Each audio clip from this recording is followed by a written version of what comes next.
Hello, my educator family. It is indeed a pleasure to bring to you once more Strategy Sunday. Yes, Strategy Sunday in the month of Organized October. And guess what? This is our last feature in this series as we look at the online classroom.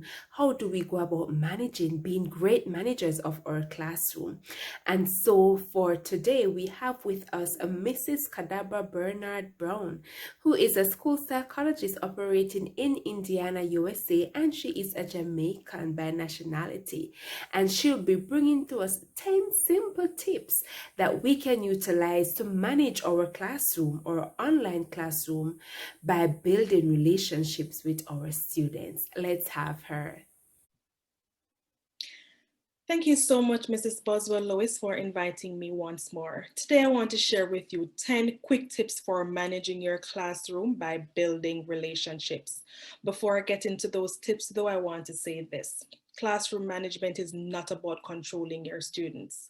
It's about building solid relationships that are based on trust, respect, and empathy. Okay?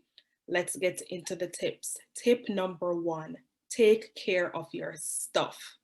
What stuff am I talking about? Classroom management is a very emotionally involved process. And so, for you to be good at it, you have to make sure that you're emotionally and psychologically well. So, take care of your psychological and emotional stuff. I want to speak specifically to triggers. Triggers are anything that cause you to lose your equilibrium. It could be a person, it could be an event, it could be a thing. Take, for example, you are a parent of a teenager who is wayward, giving you lots of problems at home. You are also a teacher at the high school level. You go to school, there's a teenage student there who is also giving you a hard time in your classroom. That could be a trigger. A trigger could also be a student who is a bully. Maybe you were bullied as a child when you were in school, and so now you have a student at school who is also a bully. That could be a trigger. Anything that causes you to lose your equilibrium, that's a trigger. Know what they are. Observe your responses to those triggers. Does it cause you to get into fight mode? Does it cause you to want to run away? Does it cause you to freeze and not know what to do? After you've taken into consideration your responses, decide to do things differently. You will have to work at this. You might even have to go through some self therapy, but know what your triggers are. Tip number two, take care of yourself. Listen, life is overwhelming. This pandemic has really caused our lives to be kind of topsy turvy. Teaching is hard, it takes a lot of energy. I want you to be careful of burnout and compassion fatigue. What is compassion fatigue? You might not be very familiar with this term. It's the effect of absorbing the trauma and emotional stresses of your students over time. This wears on you and it can cause you to become exhausted emotionally and psychologically. And this is something you want to be very mindful of. So here are some quick self-care tips. Number one, start your day well. Have your devotions, meditate, make sure that you're turning up at your fullest potential. Take breaks during the day. It could be a laugh break. Just turn on a video on YouTube and take a laugh. Ask yourself, how am I doing? Check in with yourself often. If you don't like the way you're feeling, do something about it. And finally, step away from work and do not feel guilty about it at all. If you work yourself to a frazzle, you will not be able to do well at classroom management. Tip number three, find out what your students are thinking. It is difficult to influence their thoughts if you don't know what they are. You have to get to know your students by finding out what they are thinking. How can you do this, especially in a setting where the pandemic is going on? You can use conversational prompts during class just to have a talkback session with them, or you can put some prompts into a Google form and ask your students to respond to them. You don't have to do this every day. You don't even have to do this every week. It could be once a month. Here are some examples of some prompts. I wish my teacher knew. This first one comes from the book I Wish My Teacher Knew by Kylie Schwartz. This is something she did in her class, and the responses were alarming for her. Some were funny, some were alarming, but it was helpful for her. What are you grateful for? Start your class by asking your students that question. What do you think about? And you can fill that blank in. When you said dash in class, I felt. What do you like or dislike about class? Again, this can be something you do face to face, as well as it's something you can put into a Google form. Tip number 4, address challenging students outside of the classroom setting. When students start to misbehave in class, they are trying to communicate. They may not always have the words to put it together, but they're trying to communicate. Don't engage in a power struggle with these students. Instead, wait until after class is over, get in touch with this student and have a one-on-one talk back. This is an excellent way of building relationships because guess what? Students will know that you want to hear their story. Every student is unique, every story is unique. Make time to listen. Tip number 5, be mindful of your students' triggers. I spoke about your triggers earlier. Students also have triggers, and these are things you need to be mindful of.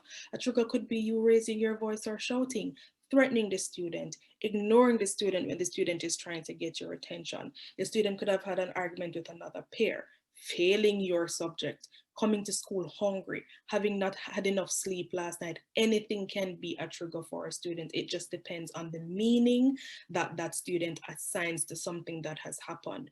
Raising your voice, for as an example, the student could live with a verbally abusive parent. You've raised your voice at the student, that could be a trigger because you perhaps are not aware of the student's background. This can cause the student to either become angry at you and lash out, or they become withdrawn and not want to talk to you. So be aware of some of the things which impact your students. Tip number 6, mind your biases. We all have them. Do you treat your students differently based on any of these categories? Because you know that they can't read well, because you know that their parents are not very involved in their lives, just because you know that perhaps this particular student doesn't have the means. How about you treat them differently because of where they live? What about whether or not the student has a behavioral record? The student has really done many things at school. Listen, it is okay if you have these biases. It is, let me not say it's okay, it is okay that you become aware of these biases and deal with them. And the reality is that students know when they're being treated differently because of any of these particular characteristics that they have. I would encourage you to do some searching and to deal with them if they are present. Tip number 7, be prepared to encourage, motivate, and inspire your students before teaching. Share a story, a poem, a motivational video, read a Bible verse, pray with them, pray for them, ask them what they think about these stories and these Bible verses. Allow them to share their thoughts, allow them to share what is on their minds. And as you do this, you'll find that you are finding out what they're thinking and you're able to build that connection with them. Tip number 8, be authentic and vulnerable. Listen, students want to meet the real you. You're a real person. They want to know who you are. Tell appropriate, and I'm going to stress appropriate, personal stories of your own trials and triumphs. It is okay for you to do this as long as the stories are appropriate, because guess what? You become a real person to your students. Crack jokes and laugh in class. Don't be afraid to show your sense of humor. And guess what? In Jamaica, patois is still something that we use. Sometimes it is okay to use that with your students. Let them know that, hey, you are a real person. Tip number 9, celebrate your students and compliment them. Listen, what you think as their teacher, it matters a whole lot. Think about when you were in school. There's some of your favorite teachers. Know that you are in that position of influence. What you think, it matters, and you need to share your positive thoughts with your students. When they have done well, acknowledge it. When they have experienced personal wins, celebrate with them. Make a big deal of it. Why? Because you matter to them and because what you think, it matters to them.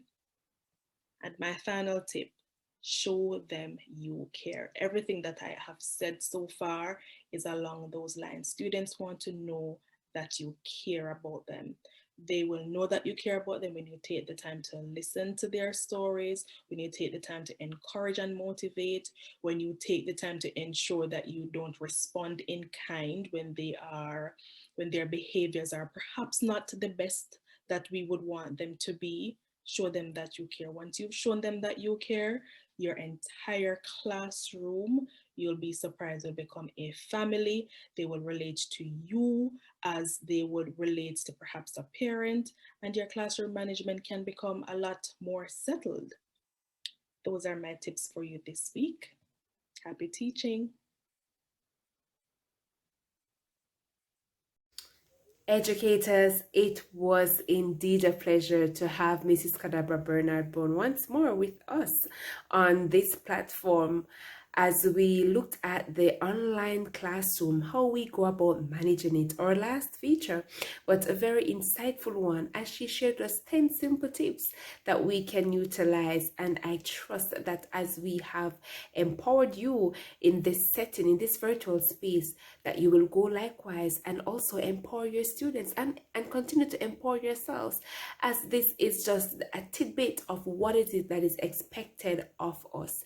I invite you, colleagues, to share the video, to continue to watch, to like, to subscribe, and also remember not only to share with your colleagues, but there are also parents who may want to be knowledgeable of what takes place in the classroom, the struggles that teachers face. And so please go ahead and share with them. Let us just continue to press forward. We know it is not easy to be teaching in this setting any at all. But guess what? We can't do anything because the pandemic is still raging. And so I just encourage you to take good care of yourself. If you are not taken care of, then you cannot fill out. You cannot pour out into the students. Educators, take care and have a great week ahead. God bless you.